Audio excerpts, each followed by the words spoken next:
আমাদের মুসলিম ধর্মের রীতি অনুযায়ী যে বিবাহ হয় তা হালাল, কিন্তু অন্য ধর্মের বিবাহ এবং তাদের সম্পর্ক এটা কি জিনার অন্তর্ভুক্ত কিনা এবং তাদের জন্ম দেওয়ার সন্তান বৈধ কিনা।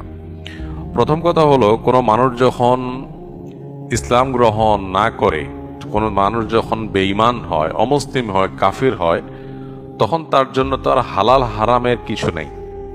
যে ভর্তি হয়নি তার পাশ ফেলের প্রশ্নই ওঠে না।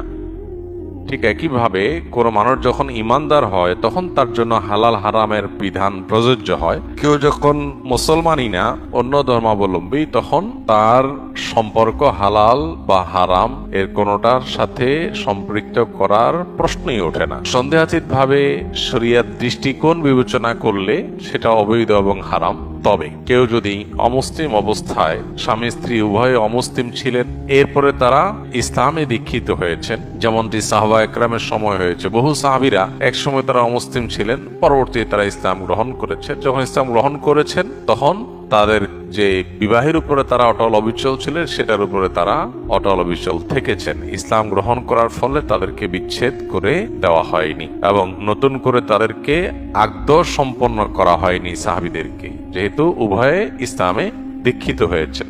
অতএব ইসলামের পূর্বের যে বিবাহ শাদী বা ইসলাম ধর্ম যারা অনুসরণ করছে না তাদের যে বিবাহ শাদী, তাদের ধর্ম মতে সেটি যদি বিশুদ্ধ হয়ে থাকে তো সেটি তাদের কাছে বিশুদ্ধ হতে পারে, বাট শরিয়ার দৃষ্টিকোণ থেকে সেগুলো কোনোটাই সঠিক বা শরিয়া সম্মত বিবাহ না। শরিয়া সম্মত বিবাহ যদি না হয় তাহলে সেক্ষেত্রে শরিয়ার দৃষ্টিকোণ থেকে বিবাহের যে বিধিবিধান সেগুলো সাধারণত কার্যকর হয় না।